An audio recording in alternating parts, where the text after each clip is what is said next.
Bien, nous sommes ici réunis par le thème de l'islam et la démocratie, un sujet qui, à la différence du christianisme, où il y a une séparation claire entre le pouvoir politique et la religion. Le Christ a dit: mon royaume n'est pas de ce monde, il faut rendre à Dieu ce qui est à Dieu et César ce qui est à César. On sépare donc bien le monde laïque du monde religieux. En ce qui concerne le Coran, ce n'est pas la même chose, comme vous le savez.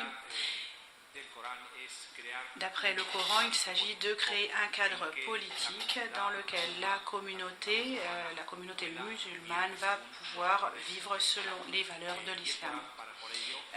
Et donc, pour ce faire, le Coran établit un cadre assez spécifique en termes d'organisation de la société musulmane et de création d'un système politique et juridique qui, vous le savez, est la charia et qui s'occupe de thématiques très spécifiques de la vie communautaire. Par conséquent, cela fait que au fil du temps, on a parlé souvent de la compatibilité entre l'islam et la démocratie. Donc au-delà du débat doctrinal, la réalité c'est que, et on a vu de nombreux cas où les pays arabes ont vécu un processus démocratique. On l'a vu dans le cas de la Tunisie et Madame Latifa Lahtar en est un bon exemple. Elle a été ministre de la Culture dans son pays, un pays où il y a une démocratie. Et comme toutes les démocraties, c'est une démocratie exemplaire, mais pas uniquement la Tunisie, on peut parler aussi du Liban ou d'autres pays comme la Jordanie, comme le Maroc, ou d'autres pays musulmans, l'Indonésie, où il y a eu des élections démocratiques il y a quelques temps. Donc tout cela nous prouve que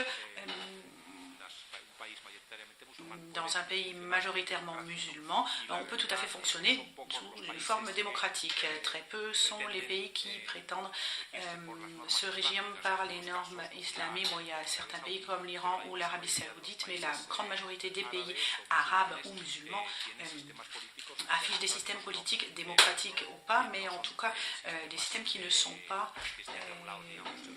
régis suivant les lois de l'islam. Je vais donc vous laisser avec Latifa Lahtar, qui est professeure d'histoire contemporaine à l'université de Tunisie.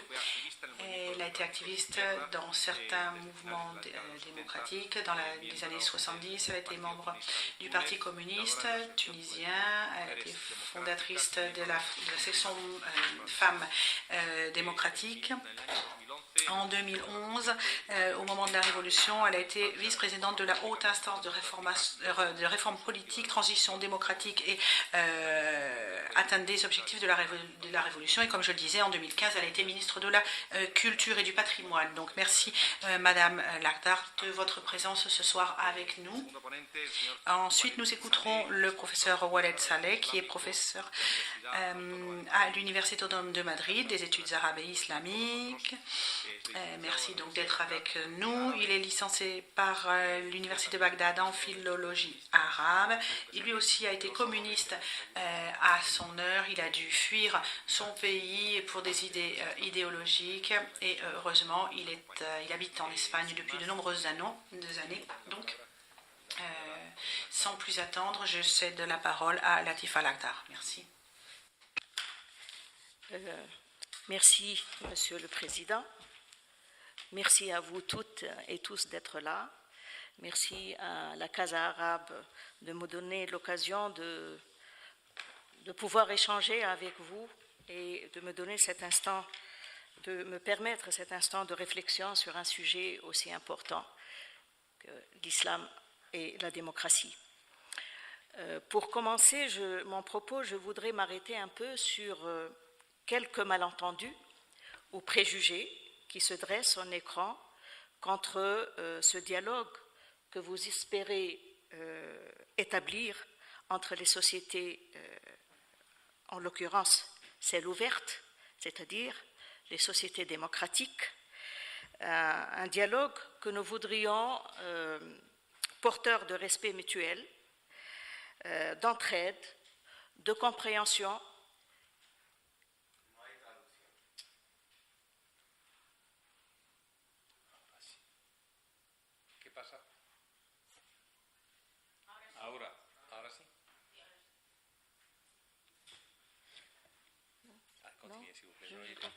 Ça va? Oui, Ça va, passe? ça va. Maintenant, ça va. Ouais. Ça va.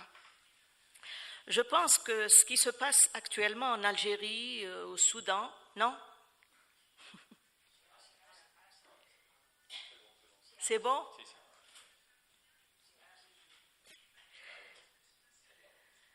La 1, ¿no?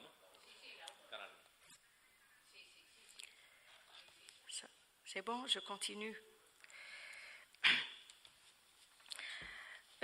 Donc je pense que ce qui se passe actuellement au Soudan, en Algérie, ce qui se passe en Tunisie depuis 2011, ce qui s'est passé en Égypte et dans la majorité des pays arabes, et indépendamment des issues connues par chacune de ces sociétés, est en soi un démenti et une rectification sérieuse du regard posé depuis très longtemps par un certain Occident sur l'aptitude de ces sociétés à porter l'idée démocratique et à la revendiquer.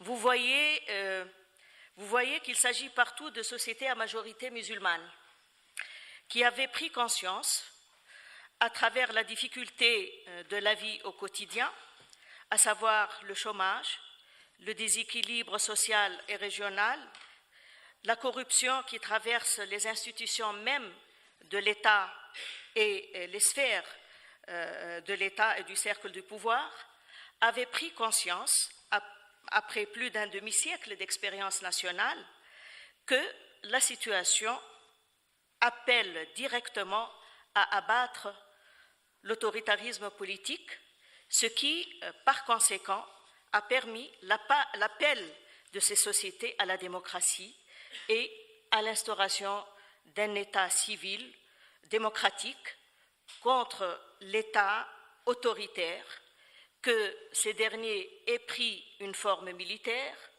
une forme policière ou une forme militaro-religieuse, comme ça s'est passé au Soudan.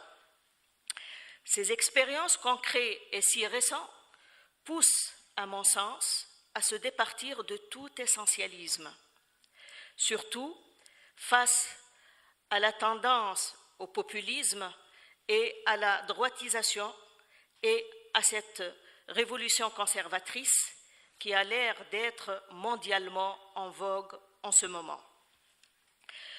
Et quand je dis essentialisme, je ne vise pas uniquement le regard extérieur, je vise aussi une conception assumée par des mouvements politiques qui se trouvent à l'intérieur même de nos pays, qui portent une vision théologique et idéologique tout aussi essentialiste sur ce que doit être l'islam et qui, en fin de compte, rejoignent tout à fait cette révolution conservatrice mondiale.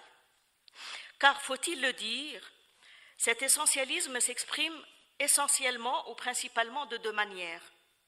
La première consiste à accabler l'islam d'être totalitaire par nature, de porter les pathogènes de ce totalitarisme incurable déjà dans les textes fondateurs, ce qui ne tient en aucune manière, sachant qu'aucune religion n'a été à même de porter l'idée démocratique.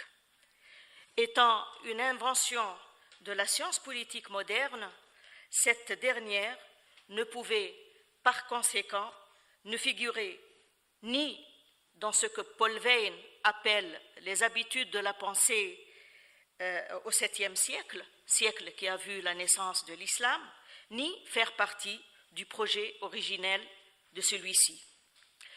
La deuxième manière essentialiste est celle qui se fait en présentant un islam désincarné par rapport aux mutations de l'histoire et par rapport à ses acteurs politiques et sociologiques, en le décontextualisant, en le maintenant dans les catégories de la pensée médiévale, en le figeant dans les termes de ses premiers énoncés, en l'écartant de toute possibilité de lecture ouverte par le rouage d'une absolutisation théologique et idéologique, et tout en cherchant à l'imposer avec ce contenu anachronique à des sociétés entières. Pour être encore plus clair sur ce point, je dirais qu'il ne s'agit pas de reprocher aux ulama de l'époque classique de l'islam, qui avaient été les concepteurs de la théologie politique islamique, comme El-Ghazali ou El-Mawardi ou Ibn Taymiyyah, ne pas leur reprocher de n'avoir pas posé les problématiques de séparation du pouvoir politique et religieux. Ils étaient des théologiens de leur temps et pour leur temps.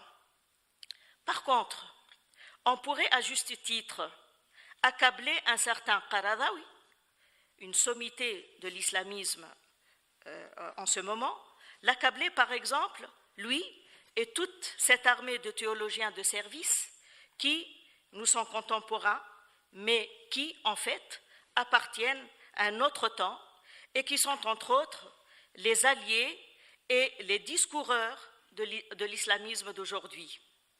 On peut leur reprocher de chercher à tenir cette religion dans une certaine atemporalité et d'éviter de la mettre d'une manière sérieuse à l'épreuve de l'histoire et d'en faire de cette manière une religion qui traîne à l'infini sa crise d'adaptation au monde avec tous les malheurs que ceci est en train d'engendrer au quotidien et partout où cette idéologie islamiste a pu exister.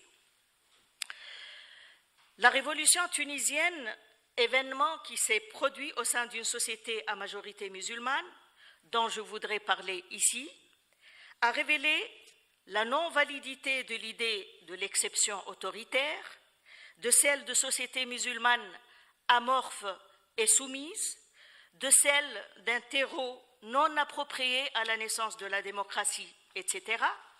Tout cela est en train de tomber en désuétude, bien sûr, mais cette révolution et les autres sont partout en train de révéler un vouloir populaire de rattraper un temps perdu. Beaucoup les considèrent comme des révolutions post-islamistes. Pour ma part, j'y vois des révolutions contre l'inachevé, contre l'historiquement inachevé, contre ce que l'histoire n'a pas voulu ou n'a pas permis d'achever, ou même, par rapport à certains sujets, n'a pas permis d'exister. L'inachevé dans ce qui a été un réformisme religieux ou une mise de l'islam à l'épreuve de la modernité depuis le XIXe siècle et qui, en restant inachevé justement, a laissé un espace vide, celui-là même où s'est développé l'islamisme. L'inachevé dans le projet d'émancipation nationale sur un plan socio-économique. L'inachevé ou l'inexistant dans la construction nationale de l'état de droit, des libertés individuelles et de la citoyenneté. Voilà, il n'est pas question ici d'analyser toutes les dimensions du problème. Cependant, le sujet demande en premier lieu de traiter du rapport de l'islam sous ses différentes expressions, son rapport à la question démocratique, maintenant que ces révolutions l'ont permise, et notamment à travers celle tunisienne. Comme vous le savez, l'État en Tunisie s'est construit dès les premières années de l'indépendance nationale sur un projet de sécularisation. Pour cela, il a mis un lien de continuité avec l'idéologie réformiste qu'avait connue le pays depuis le milieu du XIXe siècle, ce qui a pu d'ailleurs octroyer à la Tunisie un visage moderne sur plusieurs plans. L'idée de Bourguiba, le premier président de l'État tunisien, son idée du rapport entre État et religion était celle d'établir ce qu'on appelle en histoire le modèle césaro-papiste, c'est-à-dire celui de soumettre la religion aux institutions et aux enjeux de l'État, en l'occurrence ici, l'État national tunisien moderne. Plusieurs mesures concernant le droit, l'enseignement, la magistrature, l'économie, les rapports entre les hommes et les femmes ont été prises dans ce sens, dans le sens de cantonner le magistère et le pouvoir religieux dans les limites du pouvoir sociétal de l'État, lequel projet, il faut le noter, a bénéficié de l'adhésion active d'une très large majorité de la société tunisienne. À partir de la fin des années 70, on va dire que l'installation d'un contexte marqué par la crise de l'État-providence et ses conséquences sociales d'un côté, l'exacerbation d'une ambiance politique autoritaire d'un autre, avait créé un terreau favorable à une greffe de l'idéologie islamiste sur le terrain national. Et on peut dire qu'à partir de ce moment-là et jusqu'à la fin du règne de Ben Ali, toute la période était marquée par une grande tension entre le pouvoir en place et le mouvement islamiste dont les membres et les leaders avaient fait l'objet d'une campagne de répression et d'emprisonnement qui ne s'est presque pas arrêtée. La révolution du 14 janvier 2011 et l'ambiance de liberté qui s'en est suivie a permis le retour des islamistes sur le terrain politique et social. Pour autant, en aucune manière, on ne pourrait dire que celle-ci était une révolution islamiste.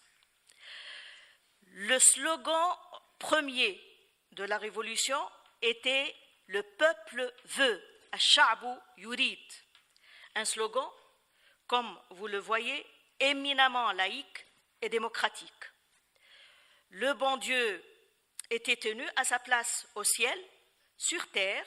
Il était question pour le peuple de régler le problème de l'autoritarisme politique et de la marginalisation sociale et régionale. Les islamistes, durant la période mouvementée de la Révolution, entre décembre 2010 et janvier 2011, étaient quasiment absents de la scène. Et dans les slogans, on ne pouvait entendre ni Allahu Akbar, ni l'islam est la solution.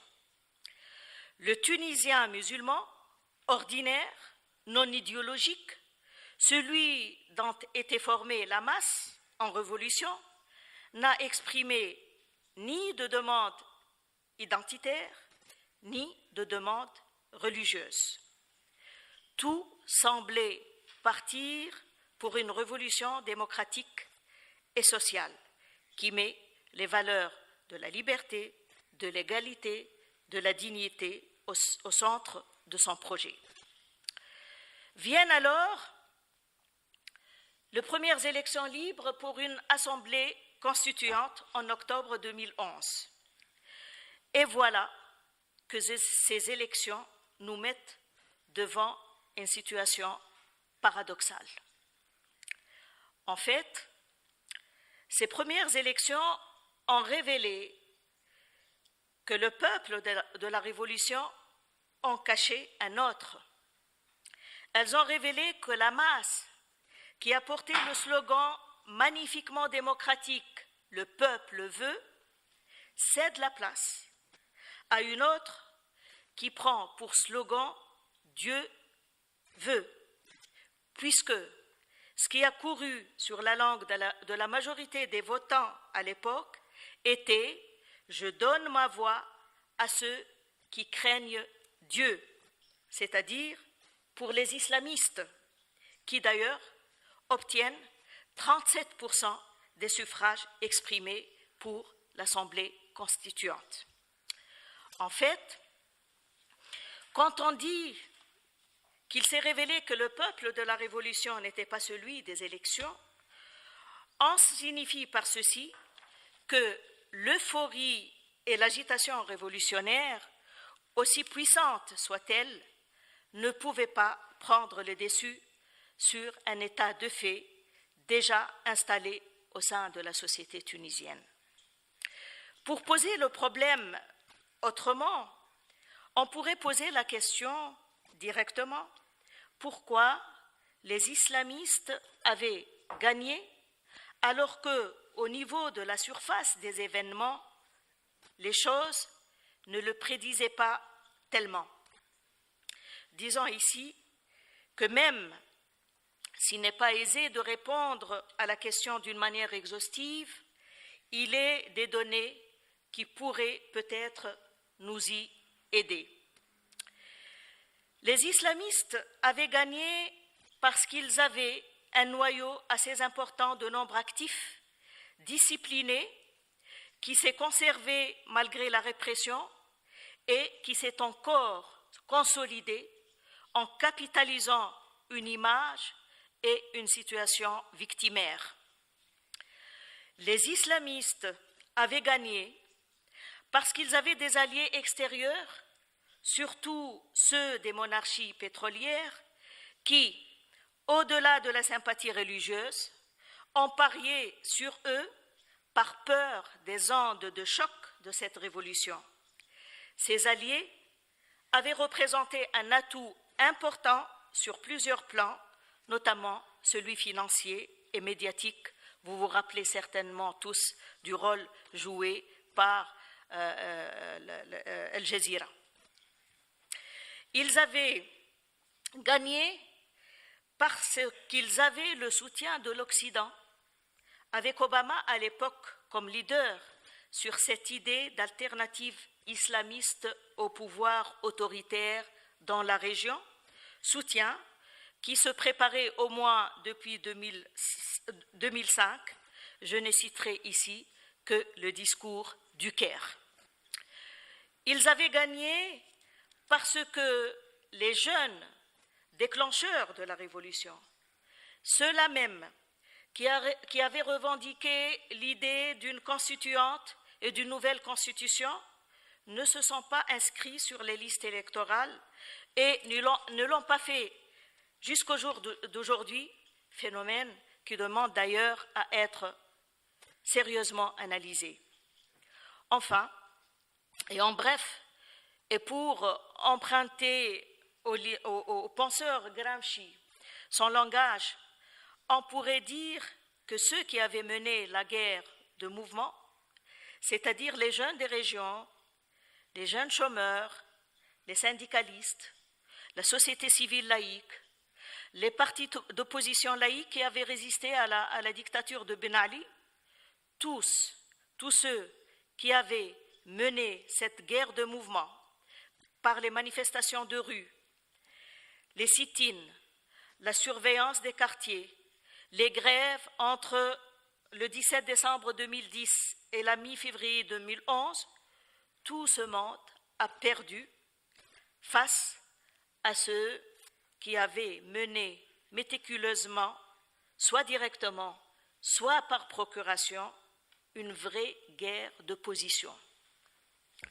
Directement, les islamistes avaient su, depuis la fin des années 70, à travers un discours identitaire, islamo-identitaire, profiter de l'usure de légitimité du pouvoir en place et mobiliser le potentiel d'islamité de la société, ce qui d'ailleurs leur a été toujours reproché par les autres partis politiques, pour qui, et à raison, cette islamité représente un patrimoine commun que personne ne doit se permettre de monopoliser et d'instrumentaliser dans un but politique, à moins de se permettre de pratiquer une concurrence politique illégale, ce qui est fait d'ailleurs. Mais enfin, les islamistes ont réussi de cette manière une stratégie d'enracinement dans les quartiers populaires, dans le monde rural conservateur, dans les associations professionnelles, dans le syndicat des étudiants et même dans les institutions de l'État. La propagation du voile des femmes dès les années 80 n'était que la partie émergée de cet iceberg. Par procuration maintenant, ils ont gagné des positions diffuses au sein de la société tunisienne où, depuis plus d'un quart de siècle, un discours wahhabite appauvrissant, porté sur le normatif, c'est-à-dire sur le halal et le haram, structurait et socialisait les sociétés arabes à travers les chaînes de télé satellitaires qui se comptaient par centaines, les réseaux d'Internet, l'islamosphère, les fatwas online et à travers tous les moyens largement permis par une communication mondialisée. Des moyens qui avaient permis à l'islamisme d'établir une vraie hégémonie culturelle sur la société.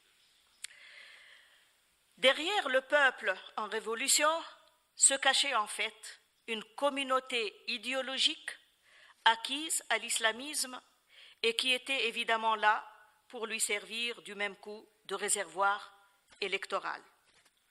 Voilà un peu le tableau. J'ai utilisé la notion de musulman et celle d'islamiste dans un sens différent l'un de l'autre, parce que le rapport à la démocratie de l'un et de l'autre est justement différent, ce qui, j'imagine, demande une certaine clarification. J'appelle islamiste un adepte d'un islam pris en charge par une idéologie, c'est-à-dire par un système prédéfini de représentation et d'idées à partir desquelles la réalité sociopolitique et socioculturelle est analysée. Pour l'idéologie islamiste, cette réalité est analysée principalement dans le cadre d'une stratégie qui vise la prise du pouvoir politique en même temps qu'elle vise à instituer un contrôle et une autorité sur la société en vue de la réorganiser selon les normes de la charia. Voilà donc, si l'islamisme est défini par son idéologie, le musulman, lui, est défini par le côté empirique des choses, c'est-à-dire par la réalité. Quelle réalité? Je m'explique. Par réalité, je désigne celle tunisienne où le dévoilement des femmes, la mixité, le planning familial, la maîtrise des naissances, l'égalité assez poussée entre les hommes et les femmes étaient avalisées par la société et où avait régné un attachement continu d'une partie importante de la société tunisienne à cet ordre sécularisé, même quand l'idéologie islamiste concurrente a commencé à prendre corps au sein de la société tunisienne.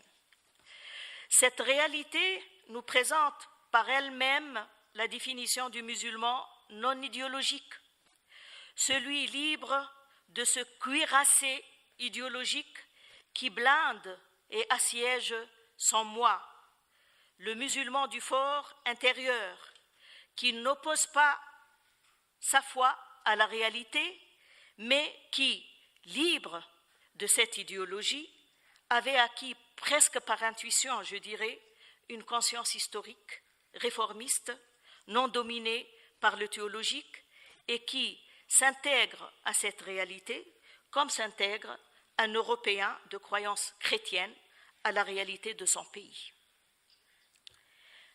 Ainsi, depuis l'apparition de l'idéologie islamiste concurrente et de cette communauté idéologique concurrente, nous sommes dans un pays où coexistent deux sortes de sociétés.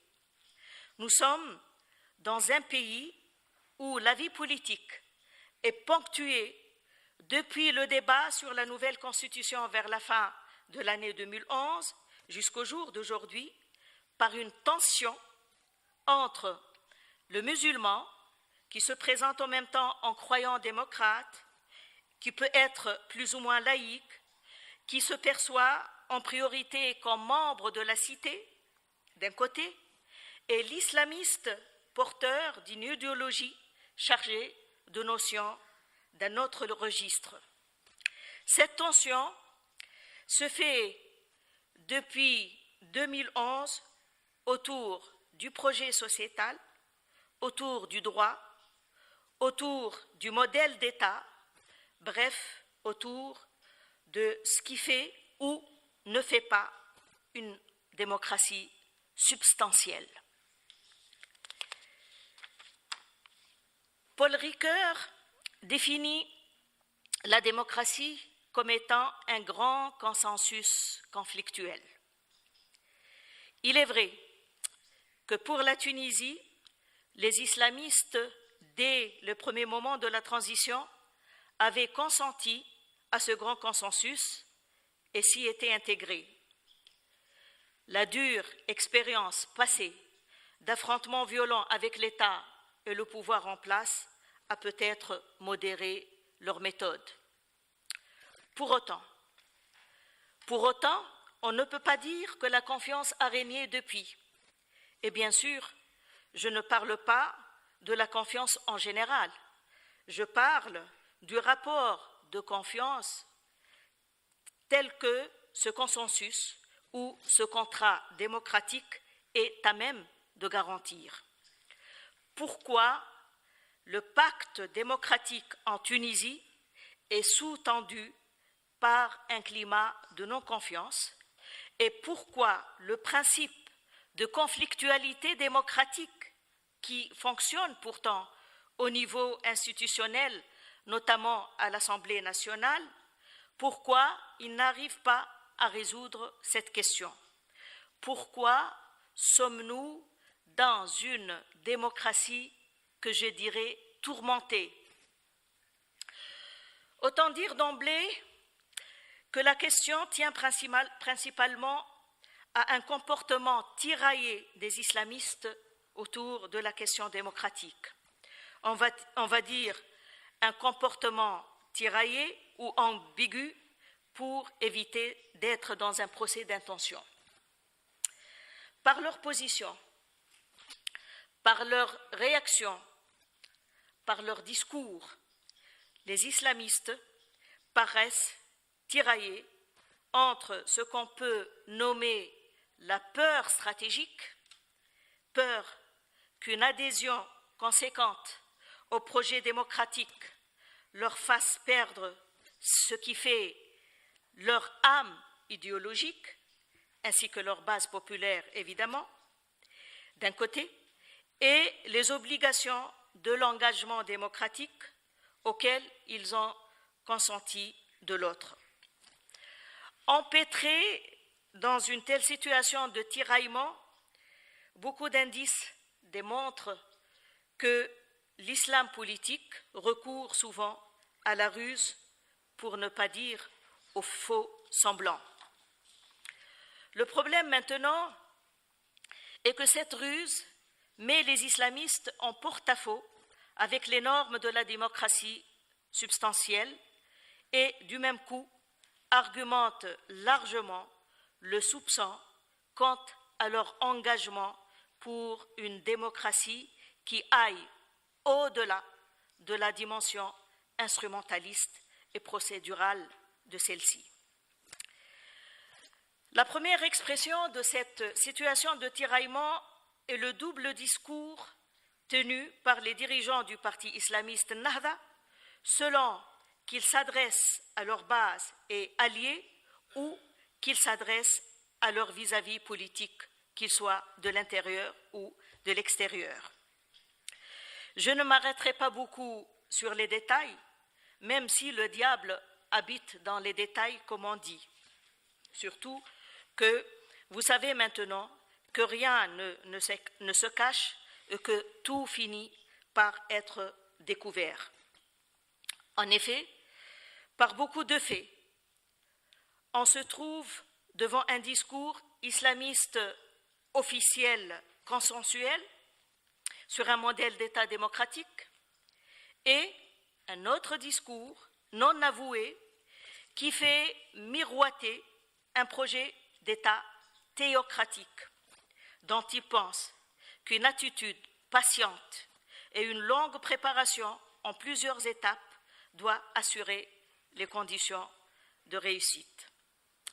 Je cite par exemple ici les enregistrements fuités d'entretiens de Rachid Ghannouchi, président du mouvement islamiste Nahda, avec des leaders salafistes venus de quelques pays du Golfe sur la patience qu'il faut avoir pour arriver au projet final, en commençant par s'assurer d'infiltrer les institutions de l'État telles que la police et l'armée, ou celui de l'aveu qui leur était fait par Abdel Fattah Mourou, le deuxième de ce parti, en expliquant que le noyautage islamiste de la société doit être stratégique et viser les générations futures, à savoir ne pas parier sur cette faune de démocrates laïcs inespérés, mais sur leurs enfants. Nous voulons leurs enfants, et ce sont là les propres termes du locuteur. Ou encore la promesse faite par le chef du gouvernement islamiste en 2011 à un parterre de fidèles lors d'un meeting populaire sur l'établissement futur du 6e califat. La deuxième expression de ce tiraillement, expression qui peut être considérée encore plus inquiétante quant à la crédibilité de l'adhésion des islamistes à la démocratie, est l'évitement délibéré de révision et de remise en cause critique des fondamentaux de l'idéologie islamiste frériste, fondamentaux théocratiques en complète contradiction avec le principe même d'un pouvoir politique démocratique. Les rares écrits par lesquels il est possible de juger de l'état d'esprit, de l'état intellectuel de l'islamisme tunisien sont ceux de Rachid Ghannouchi, président du parti Nahda, homme politique, mais théoricien et idéologue islamiste en même temps. Par exemple, dans son livre intitulé « La démocratie et les droits de l'homme en islam », paru en 2012, nous le voyons faire une sorte de bricolage entre deux corpus, celui de la théologie politique islamiste telle qu'elle a été reprise par Hassan el-Banna, Sayyid Qutb et el-Mawdoudi, tous théoriciens de l'islamisme d'un côté, et celui des notions appartenant au corpus politique moderne telles que la notion de démocratie, de droits de l'homme, etc. Pour qu'à la fin, il en vient à deux conclusions. La première est que la démocratie n'est qu'une version de la Shura islamique, c'est-à-dire le principe de consultation accordée à ceux qui lient et délient, ce qui n'est encore une fois qu'une manière de théologiser et d'islamiser la notion de démocratie. La seconde conclusion qu'il tire est que la sécularisation est condamnable parce qu'elle est incompatible avec la dimension totalisante du message de l'islam. Les textes officiels du parti Nahda peuvent aussi être instructifs sur cet état d'esprit. En ce sens, lors de leur 10e congrès qui s'est tenu en mai 2016, a été annoncée comme concession à la démocratie la décision de dissocier le travail politique de celui de la prédication, fasl al-siyasi an al-da'awi, ou ce qu'ils appellent d'une autre manière aussi la spécialisation des rôles, c'est-à-dire aux partis un rôle politique, aux centaines d'associations caritatives et de tout genre, à l'islamosphère, aux écoles coraniques, aux mosquées, celui de s'investir pour l'encadrement de la société en vue d'assurer son adhésion idéologique. Or, sans avoir besoin de commenter le sens purement tactique d'une telle mesure, je cède la parole encore une fois à Rachid El Ghannouchi lui-même pour nous l'expliquer, comme il l'a fait à la suite de ce congrès dans une interview accordée pour un quotidien à Tunis, en affirmant ceci, je cite, « Philosophiquement, il n'y a pas de dissociation entre le religieux et le socio-politique. Pour autant, ceci ne signifie pas que les moyens qui servent cette philosophie doivent adopter la même globalité. S'il faudrait traduire ceci, on dirait l'idéologie est et reste totalitaire, mais ses moyens politiques peuvent être plus pragmatiques. Sur un plan institutionnel maintenant, c'est-à-dire sur celui qui permet de gérer les différends dans un cadre de conflictualité démocratique, ce tiraillement ou ce conflit interne au comportement politique islamiste n'a pas manqué de s'exprimer lors du débat sur la Constitution. Sur plusieurs points, dont je me contenterai d'en évoquer 2 ou 3 pour leur impact sur le sens de la construction démocratique, même si, à coup de longs débats, de manifestations de rue, de changements géopolitiques dans la région, et je vise ici ce qui s'est passé en Égypte, les islamistes avaient fini par lâcher prise. Le premier point est celui sur la source du droit que les islamistes voulaient rattacher à la charia. Le deuxième est celui sur le statut des femmes, qu'ils voulaient définir comme étant des êtres non égaux, mais complémentaires de l'homme. Évidemment, on peut très bien comprendre cela. La réislamisation du champ sociétal, passant par le contrôle patriarcal sur les femmes, les islamistes voulaient, par cette proposition, éviter que les femmes soient citoyennes et à part entière et égales à l'homme. Ils voulaient qu'elles soient complémentaires à l'homme. Dans ce même sens, un autre conflit est en train de se préparer depuis le mois d'août de l'année dernière autour d'un projet déposé par le président de la République sur l'égalité successorale entre les hommes et les femmes. Encore une fois, leur peur stratégique leur fait dire le refus de projets au nom de la sacralité de ce qu'ils considèrent être clairement indiqué dans le Coran, celui de Al-Ayat Al-Bayinat. On ne peut évidemment pas évoquer tous les dossiers qui jalonnent depuis 8 années l'histoire de ce grand consensus conflictuel qu'est la démocratie.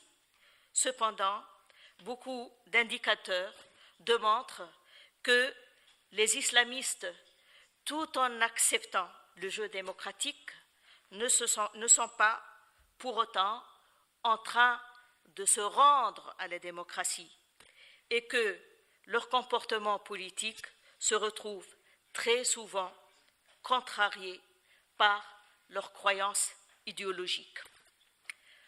Peut-on compter sur le proche avenir, sur celui de l'histoire actuelle sur un plan national, régional et international pour vivre chez nous, en Tunisie, une démocratie moins tourmentée? Espérons-le. Et merci de votre attention.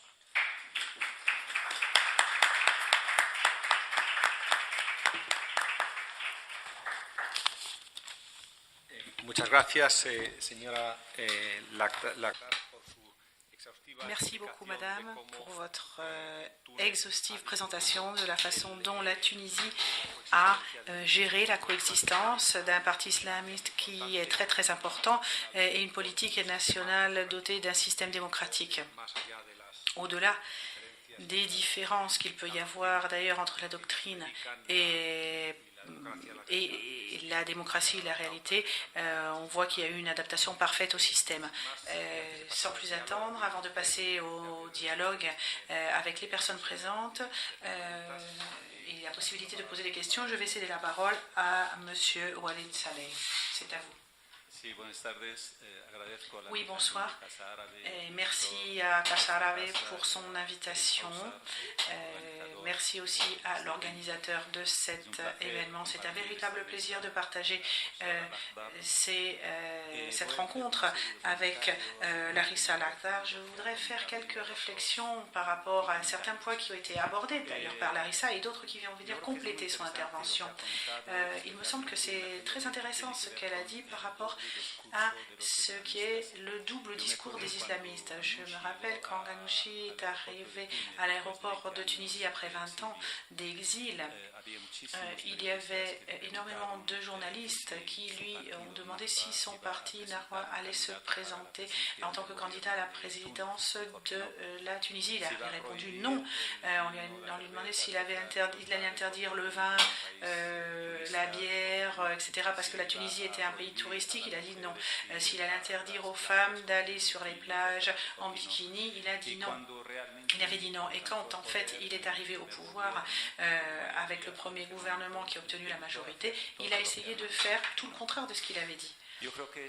Et donc je crois que c'est vraiment ce qui arrive habituellement, ce qu'on trouve habituellement parmi les islamistes, en tout cas d'après ce que j'ai pu étudier et ce que j'ai connu. L'islam est-il véritablement un système politique, comme le disait l'un des leaders égyptiens, les plus connus, qui disaient que l'islam était les 3D en arabe, din, dunya, religion, vie, état. Il y a énormément de personnes qui nient cette réalité. L'un des plus importants, c'est Alaa Abdel Qasem. En 1925, il a écrit un livre, L'islam et les fondements du pouvoir. Et donc, il nie cette réalité. Et la date est très importante, 1925, juste à un moment des années où on parlait de la continuité du califat islamique, parce que juste une année auparavant, le califat musulman ottoman s'était achevé et donc les musulmans, beaucoup, voulaient poursuivre en fait ce que signifiait ce califat, et le roi égyptien à l'époque s'était proposé de créer un nouveau califat musulman. Mais comme je disais, de nombreux textes sont parus, notamment celui que j'ai cité, qui nie véritablement que à ce moment-là, il y ait eu un système politique, une théorie développée pour être apte à gouverner une société. C'est-à-dire, il estimait que l'islam avait toujours été instrumentalisé de la part du pouvoir pour manipuler et pour gouverner avec des intérêts tout à fait déterminés, bien dessinés. Alors, on peut se demander pourquoi l'islamisme et les islamistes sont nés et ont envahi la sphère publique dans les pays arabes musulmans. Alors moi, je crois que la révolution iranienne de 1979 a été un moment clé, le moment le plus important pour comprendre ceci, car depuis lors, à l'époque, il y avait une présence de plus en plus forte de l'islamisme dans la sphère publique et au sein des sociétés. On a vu par exemple comment il y a eu des changements importants survenus en Égypte, en Irak, dans l'ensemble de la région. Je crois que, en particulier, la question des minorités et des femmes peuvent permettre d'apprécier ceci beaucoup mieux. Si on observe les femmes dans les années 50-60, dans les films égyptiens décrivent une société à l'époque qui prouve vraiment ceci, le port du voile ou la djihad, on ne les voyait pratiquement pas dans les rues de cette grande majorité de pays musulmans, notamment l'Iran ou la Turquie. Mais par la suite, on a commencé à les voir de plus en plus. C'est quelque chose qui est tout à fait révélateur et indicateur. Les pouvoirs politiques laïcs ont puni les politiciens adversaires, surtout la gauche. La gauche a été sévèrement punie. En Égypte notamment, Anwar el-Sadat dans les années 80 et même avant aussi a été allié des islamistes en Égypte. Parallèlement à cela, il était allié des États-Unis et de l'Occident, mais à l'époque, il avait tissé des liens d'amitié avec leurs opposants, qui sont justement ceux qui l'ont assassiné. Saddam Hussein étant un homme laïque dans les années 90, après la Deuxième Guerre du Golfe, il a fait ce que l'on a appelé la campagne de la foi. C'est-à-dire, il a commencé à réislamiser. C'est un terme très important d'ailleurs que l'on retrouve régulièrement depuis la réislamisation de la société, c'est-à-dire des sociétés musulmanes, mais musulmanes qui ne sont pas vraiment musulmanes. Elles ont dû être réislamisées. C'est ce qui se passe aujourd'hui, par exemple, en Turquie, c'est ce qui s'est passé en Iran, c'est ce qui s'est passé en Égypte avec le gouvernement Morsi. Et donc tout ceci, cette réislamisation de la société qui s'était éloignée de la véritable religion qui était l'islam. Lorsque l'on parle de l'islam et des musulmans, même aujourd'hui, même actuellement, quand on parle des communautés musulmanes, quand on parle de l'Oum, qu'est-ce que l'Oum? Eh bien, c'est une cohésion absolue et totale entre une société où chacun des membres pense et croit qu'il appartient à cet ensemble, à ce conglomérat de personnes et d'idées. Moi, je crois que, sincèrement, non.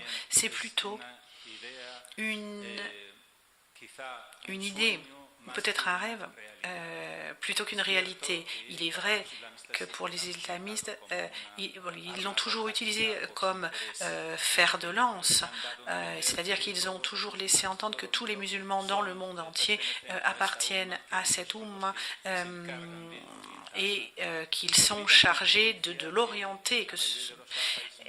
Mais dans la plupart des pays musulmans, il y a des minorités parfois qui atteignent des pourcentages élevés, comme au Liban par exemple. Le Liban, il y a 50 ans, les chrétiens étaient majoritaires en nombre par rapport aux musulmans. Et puis ensuite, les musulmans ont gagné du terrain parce qu'ils ont plus d'enfants et les chrétiens ont moins d'enfants. Donc aujourd'hui, le nombre de musulmans au Liban est plus important que le nombre de chrétiens. Mais jusqu'à il y a peu, il y a par exemple 15% de la population en Irak, etc. Donc souvent on oublie ces minorités que l'on appelle minorités, mais ce sont des véritables éléments de la société. En Irak, on avait pratiquement 10% de minorités. Aujourd'hui, il n'y a pratiquement plus que 3%, bon, du fait de guerre, etc. Et puis aussi parce que de nombreuses personnes ont dû fuir le pays, fuir vers les États-Unis, le Canada, l'Angleterre, etc.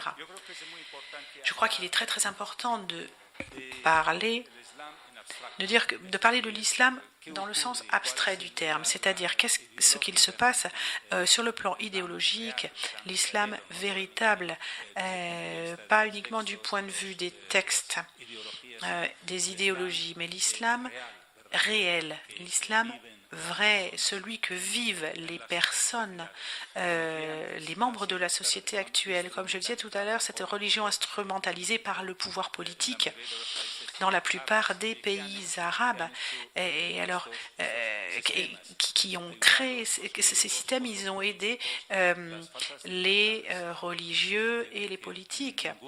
C'est-à-dire qu'aucun de ces pays, malheureusement, n'a réussi à avoir une marge de liberté semblable à celle dont jouissent d'autres pays du monde. Comme le disait Larissa, une grande partie dans une grande majorité des pays, la musique, la danse, la peinture, etc., sont interdits. Et la plupart des citoyens, finalement, ne sont pas musulmans. Leurs idées, leur vie deviennent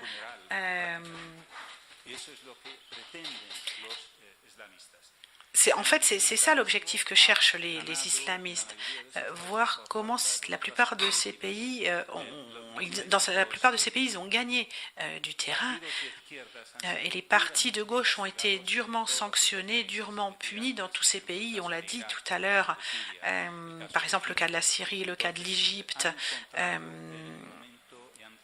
Il a fallu trouver le moment, l'opportunité pour arriver au pouvoir dans bon nombre de ces pays, et ce qu'ils prétendaient, en tout cas, avant le printemps arabe, et en Égypte aussi, par exemple, quand Mohamed Morsi s'est présenté, il disait la même chose que disait Al-Ghanouchi, c'est-à-dire qu'aucun intérêt pour le pouvoir, il n'avait aucun intérêt pour le pouvoir, et en fait, il a fait, c'était pas du tout vrai, et donc en fait, ils ont fait la même chose, ils se sont présentés, ils ont gagné.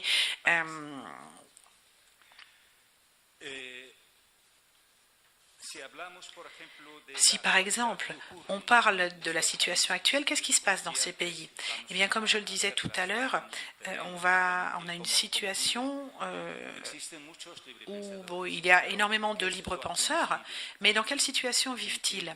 Il y a des gens qui pensent d'une façon tout à fait différente à celle des leaders ou des hommes politiques. Alors évidemment, en toute logique, ils ont été persécutés dans la plupart de ces pays. Il y a des cas très connus, par exemple en Égypte, où il y a eu des persécutions constantes, des attaques dans les médias, à la télévision, etc., contre l'idéologie islamiste, etc.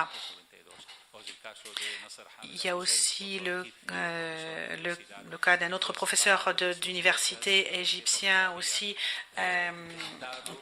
Nasser Hamid, qui lui aussi a subi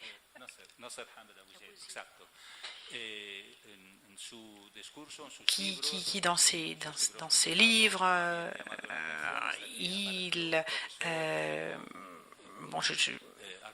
jusqu'à ce qu'il y ait un article qui soit paru dans la presse et qui a dit, bon,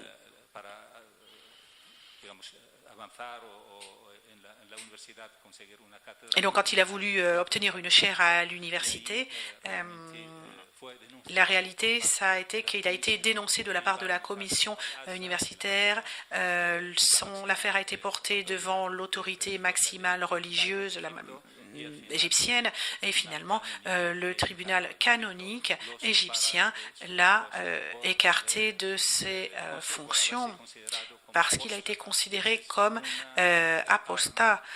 Et en fait, c'est un exemple des armes qu'utilisent les islamites contre ceux qui pensent d'une façon différente, surtout les libres penseurs, surtout ceux qui défendent des idées différentes de l'islamisme.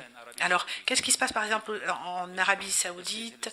Est-ce que c'est un islam réel ou est-ce que c'est un islam qui est défendu par quelques-uns seulement quand on a l'application de la loi selon laquelle tout musulman a le droit à pratiquer sa religion, c'est-à-dire que l'islam est ouvert, peut accueillir toute personne de toute autre religion, toute idéologie, mais il ne peut pas se lier avec une personne d'une autre religion parce que cela entraînerait l'exécution. 57 pays appartenant à l'Organisation de la coopération islamique, 57 pays donc, sur ces 57 pays, 13 ont la condamnation à mort envers les personnes, ces personnes, l'Arabie Saoudite, les Émirats arabes, etc. Donc 13 pays. Voilà.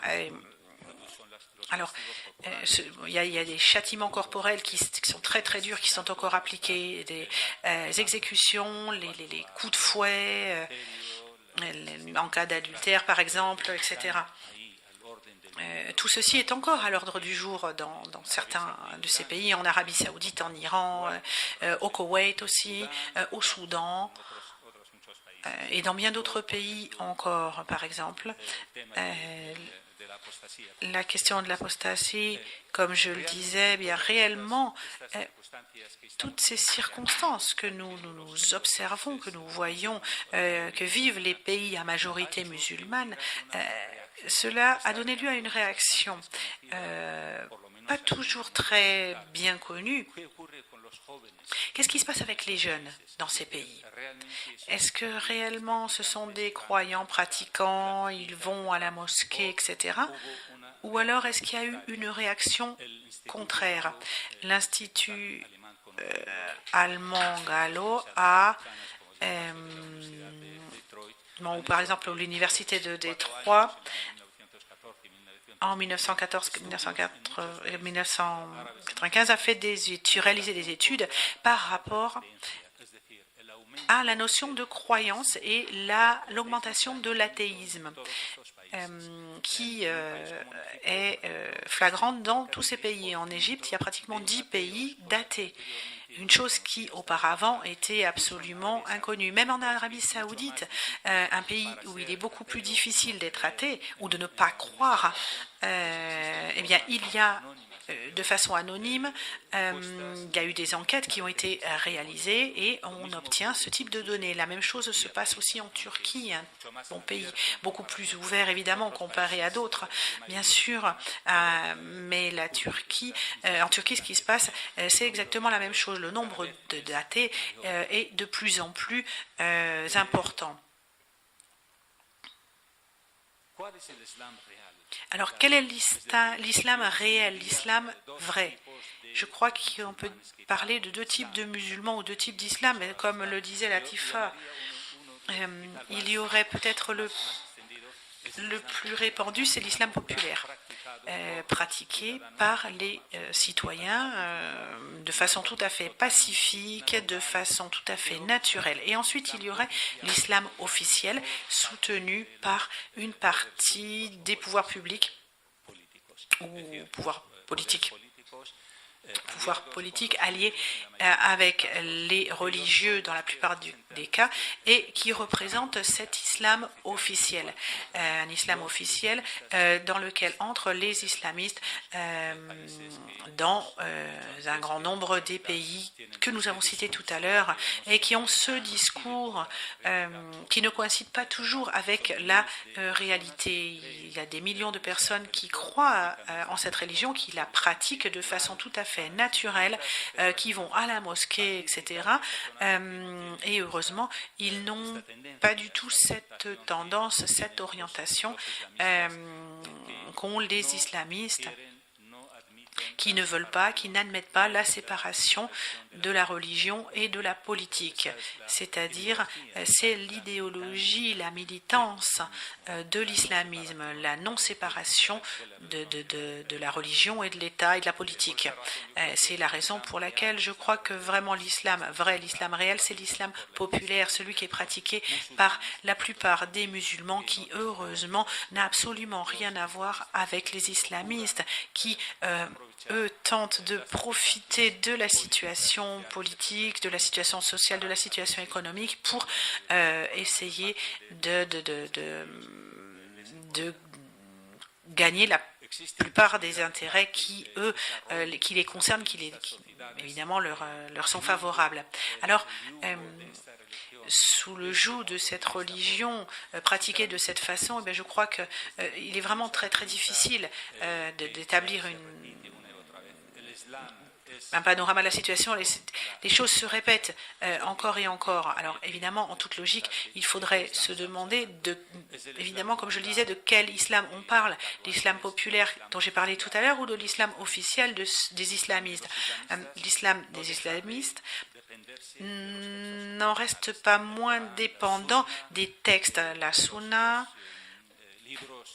les livres des exégètes, les musulmans, les ternédites, etc., etc. L'islam est-il compatible avec les livres? Non. Catégoriquement non, parce que ce sont des livres, et heureusement, il faut le dire, des livres de temps qui datent d'une époque révolue, qui date d'il y a 14 ou 15 siècles,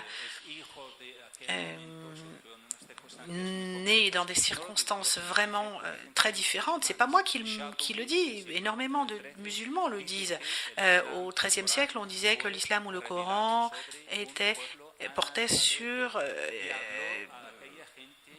parlait à un peuple analphabète et à une mentalité d'analphabète. Alors comment est-ce qu'on peut, au bout de 15 siècles, que tel ou tel texte est absolument applicable actuellement aux sociétés? De nos jours, c'est impossible. L'idée du prophète aussi, c'est impossible de penser que le prophète peut être un modèle pour une société concrète ou déterminée, pour aucune société. Pourquoi? Parce qu'il a vécu à une époque très très différente de celle que nous vivons actuellement. Et donc l'idée des islamistes, c'est qu'ils n'acceptent pas de changer, ne serait-ce qu'une virgule ou un point des textes relatifs au prophète, parce que c'est absolument sacré. Il ne faut rien changer du tout. Alors qu'est-ce qu'on fait avec l'histoire il s'agit de couper la main à celui qui a volé? Bon, il y a des choses aussi qui vont dans ce sens dans la Bible, bien entendu. Alors, est-ce qu'on peut accepter aujourd'hui, est-ce que cela ne va pas à l'encontre des droits humains fondamentaux, des droits qui sont acceptés par l'ensemble de l'humanité? Ils sont acceptés par l'humanité, mais malheureusement, ils ne sont pas acceptés, par exemple, par une partie, une faction de ceux que j'ai cités tout à l'heure, l'Organisation de la coopération des États islamiques, c'est-à-dire ils ont leur propre déclaration des droits de l'homme, une déclaration autre, ils ne l'admettent pas, et la première clause des droits de l'homme islamique indique que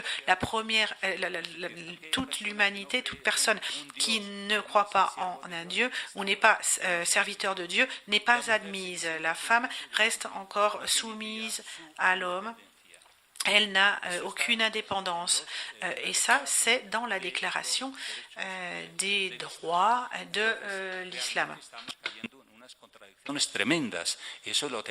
donc nous tombons dans des contradictions énormes, il faut le voir, il faut l'aborder. Nous ne pouvons pas parler uniquement d'un islam abstrait qui est très beau et disons décoré pour beaucoup de personnes, et il faut évidemment atterrir. Il faut être sur le terrain pour voir quelle est la réalité, quels sont les textes, quelles sont les sources qui alimentent ces groupes, notamment les islamistes. Tous les islamistes ont une idée fixe dans leur tête, même ceux qui sont modérés entre guillemets. Je parle de Adel Dolsan, Justice et Charité du Maroc. Justice et Charité au Maroc, c'est light, entre guillemets. Au Maroc, ils n'utilisent pas la violence, ils ne l'admettent pas, mais leur idée, si nous lisons les livres de Abdus Salam Yassine, nous voyons que la création, l'instauration de l'État islamique est une idée fondamentale. Tout, c'est sur Saïd Qutb, c'est sur Hassan al-Banna, Sheghanouchi, Abdus Salam Yassine, ils ont tous cette idée fixe de l'instauration d'un État islamique. Et que veut dire ceci? C'est l'exclusion du reste, automatiquement.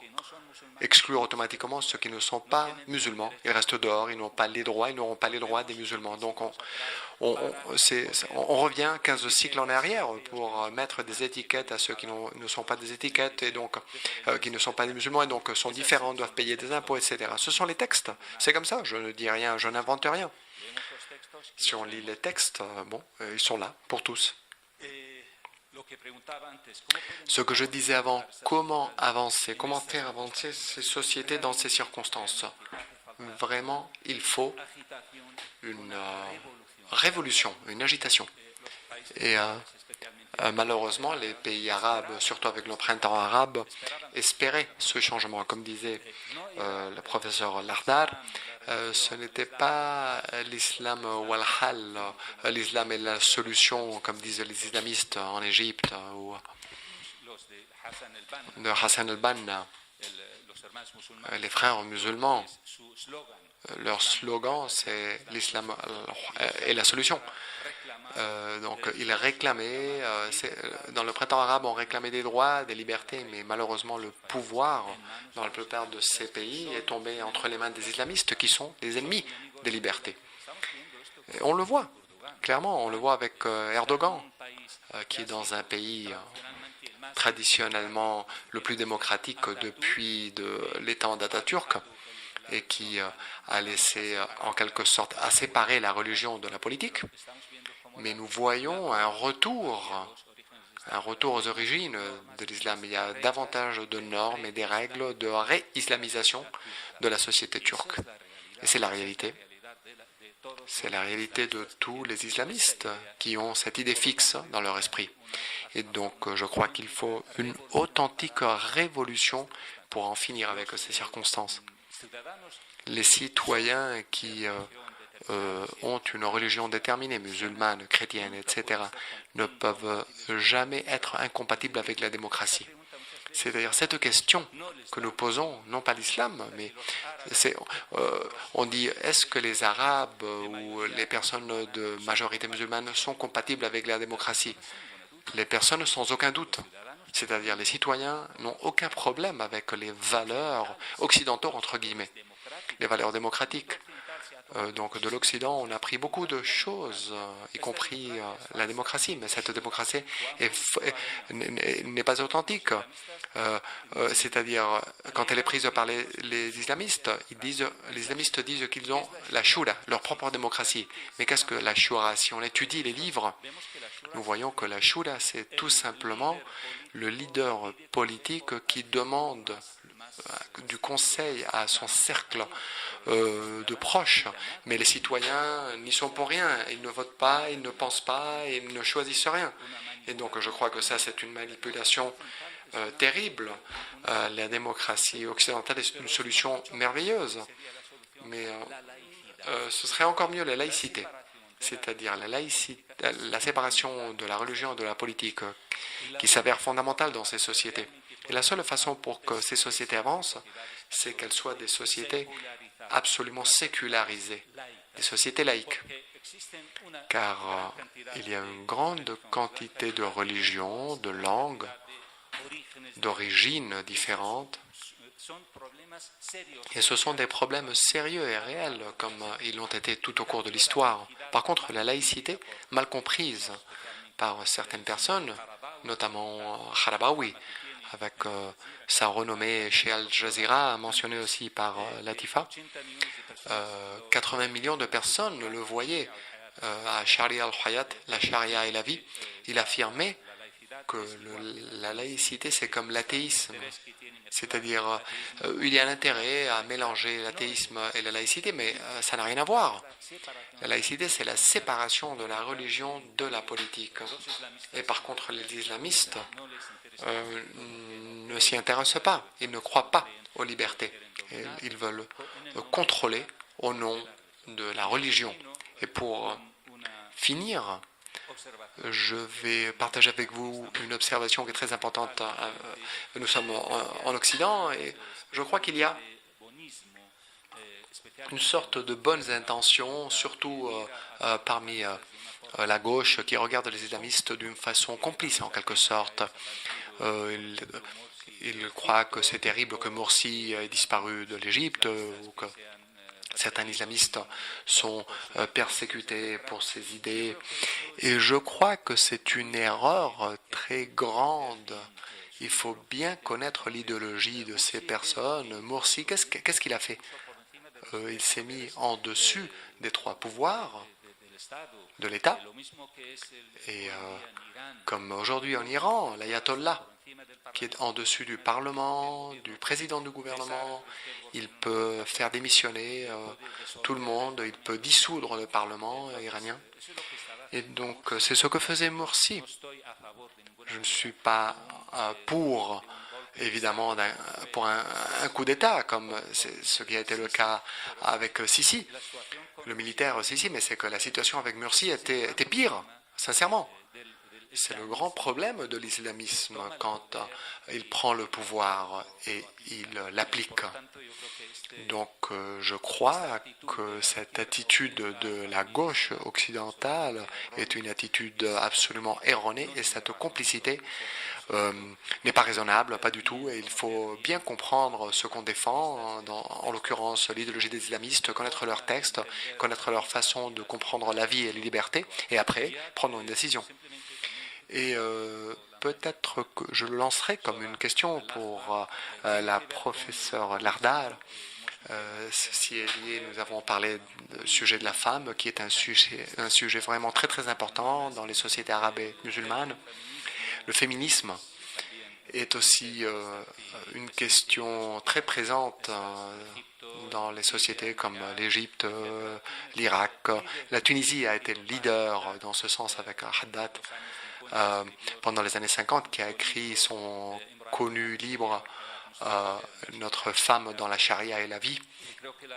Et je crois que la femme de la Tunisie a toujours porté le drapeau de la libération des femmes dans le monde arabo-islamique.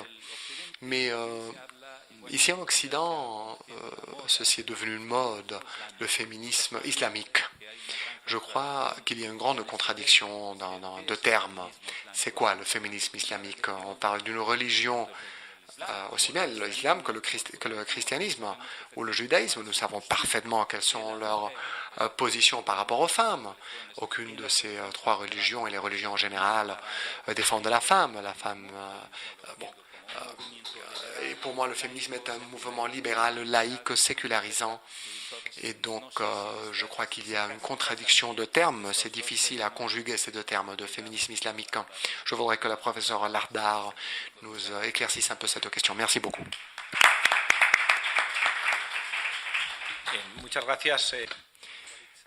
Merci Walid Saleh pour cette exposition si intéressante et si courageuse.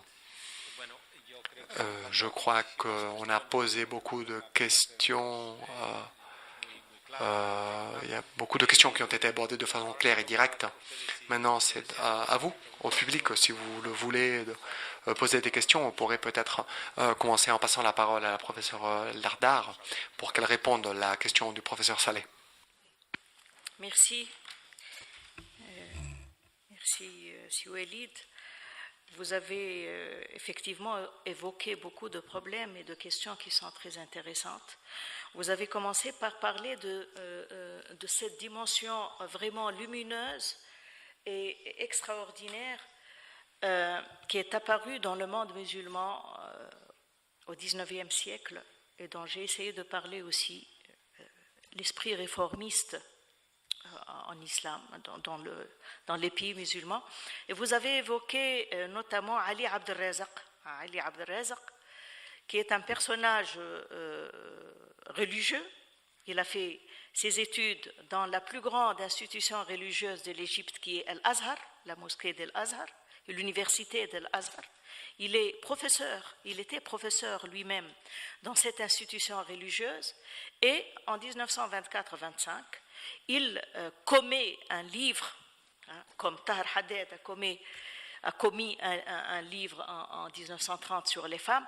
Lui il a écrit ce livre pour dire qu'il n'y a pas lieu d'avoir un régime théocratique. Ça n'existe pas. Le califat, qui est un résumé de cette construction théocratique du pouvoir en islam, il a dit que cette idée n'existe pas. Il a démontré cela de par les textes, le Coran, le hadith, le fiqh, etc. Il a démonté toute la construction théologique autour de l'idée du califat, disant que vous voulez transmettre quelque chose qui a été fait par le prophète, qui est un État qui associe en même temps le côté religieux au côté politique, mais vous oubliez que personne ne peut avoir les atouts ou les qualités qu'a eu le prophète, parce que, surtout pour les langues d'origine latine, vous savez qu'il y a une distinction entre l'auctoritas et le pouvoir, politentas. Il y a une différence entre ces deux.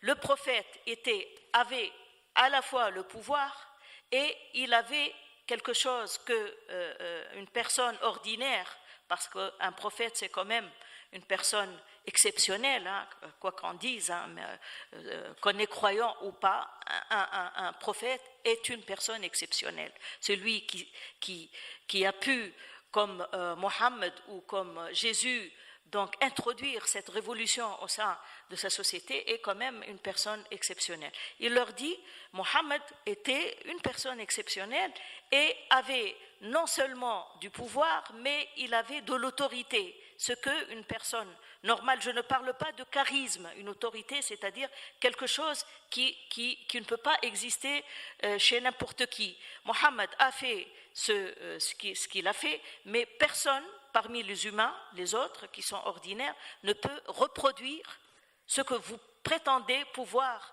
reproduire, et donc le califat n'existe pas. Le califat n'existe pas. Et pas seulement Ali Abd al-Razak, il y avait Tahtawi hein, en 1821 qui, visitant la France, Paris, a été émerveillé il a eu le choc, mais un choc positif. Il a traduit la Marseillaise en arabe. Il a traduit toutes les notions démocratiques de l'époque, comme la Constitution. Il parlait en arabe de Constitution. Il y avait toute cette pensée qui aurait pu, en continuant, résoudre les problèmes de l'islam, les problèmes théologiques de l'islam, les blocages théologiques de l'islam par rapport à la modernité. Mais les islamistes, après, ils nous ont fait pratiquement perdre tout ce patrimoine réformiste, puisqu'ils ont enjambé 2 siècles de réformisme musulman pour mettre le lien avec des conceptions qui reviennent 14 siècles en arrière. Vous avez aussi parlé de la réislamisation, qui est un des slogans de l'islamisme et qui en fait se réduit à cette chose. Ça se réduit à la destruction des acquis de sécularisation que ces sociétés avaient pu avoir avec les États nationaux après les indépendances nationales. Vous avez parlé de la Ummah islamique. Qu'est-ce que c'est que la Ummah islamique? C'est une nation transfrontière. Tous ceux qui habitent Dar al-Islam, la maison de l'islam, parce qu'il y a la maison de l'islam et il y a la maison de la guerre. Tout ce qui n'appartient pas à l'islam, tout ce qui n'est pas dans les frontières de cette nation islamique, fait partie de la terre dans laquelle il faut guerroyer, il faut faire la guerre pour les obliger à introduire ou à intégrer l'espace de Dar al-Islam. Mais malheureusement, une notion aussi transnationale, aussi transfrontière est réactivée par la mondialisation. La mondialisation d'aujourd'hui, par tous ses moyens, a pu raviver une notion comme la notion de l'Ummah islamique. Vous avez parlé de l'attitude des islamistes par rapport à la culture en général. par rapport à la création en général. Ils sont contre la création parce que pour eux, il n'y a que Dieu qui peut être créateur. Ils ont fait beaucoup de choses en Tunisie, j'en ai pas parlé, ils ont fait beaucoup de mal sur ce plan, surtout quand ils étaient au pouvoir d'une manière hégémonique, quand ils étaient presque seuls au pouvoir, entre 2011 et 2013, la fin de 2013. Ils ont fait beaucoup de choses, ils ont incendié des salles de cinéma parce qu'ils passaient des films que eux jugeaient athées. Ils ont incendié une station, la maison d'un propriétaire de station de télé parce qu'il a passé le film iranien Persepolis, que vous connaissez certainement. Et ils ont fait beaucoup de choses, je ne reviens pas sur les détails. Alors je réponds seulement à cette question de féminisme islamique. Moi non plus, je ne comprends pas exactement les termes contradictoires de cette théorie.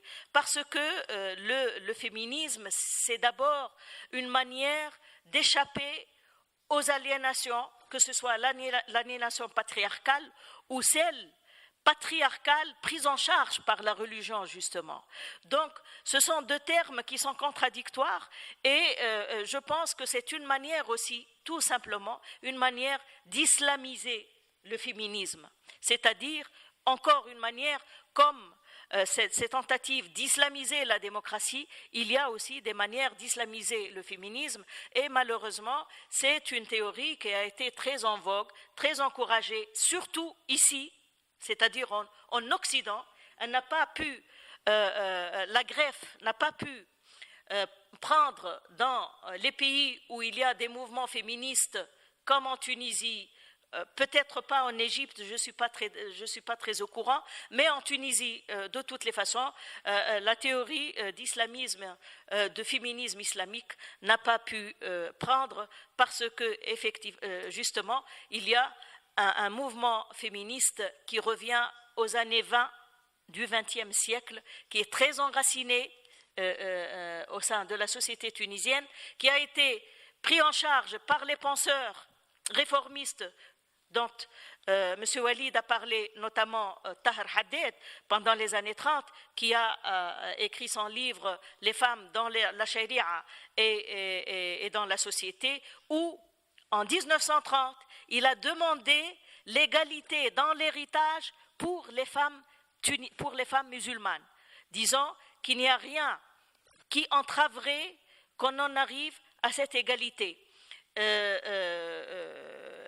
L'État tunisien, l'État bourguibien a pris en charge donc cette idée féministe et vous savez qu'en Tunisie nous avons les lois les plus avancées par rapport au monde musulman sur les rapports entre les hommes et les femmes et que malgré, comme je disais, l'existence de cette idéologie concurrente, en l'occurrence l'idéologie islamiste, nous sommes en train d'avancer aussi sur la question féministe et dernièrement, donc, il y a ce projet qui est en débat et qui est sur l'égalité successorale, mais il y a pas mal d'avancées sur cette question, comme par exemple l'abrogation ou l'annulation, puisqu'il ne s'agit pas de loi, de la circulaire sur le fait de ne pas, pour une musulmane, une tunisienne, donc, de ne pas avoir le droit de se marier avec un non-musulman. Avant, il fallait que ce candidat au mariage avec une tunisienne passe devant le mufti de la Jumhuriya pour annoncer sa conversion à l'islam pour pouvoir épouser une musulmane. Maintenant, cette loi n'existe pas et elle n'existe plus. Pourquoi ? Parce que justement, les féministes tunisiennes avaient mené un combat. Aujourd'hui, je veux dire, ces dernières années, en présence de cette idéologie islamiste concurrente, nous avons pu imposer des choses très importantes sur ce plan, justement, qu'un féminisme islamique ne pourrait en aucune manière adopter. Voilà, merci.